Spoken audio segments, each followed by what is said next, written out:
Hello mga ka-store, nandito na tayo sa ating raffle. 10 pesos 10 pesos lang, meron na kayong Choco Oreo Double O chocolate na ganito.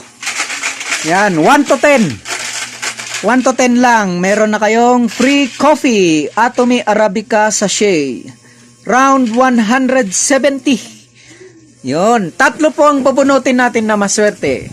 Ngayon, si Brother Elpidio ang bubunot. Okay, tatlo. First number. Sino ang maswerte? First number. Number 2. Ay, si Brother Peds, nabunot niya ang sarili niya. Yan ang sinasabi ko eh. Pag maraming slot. Second number. 8. Number 8. Ako na naman.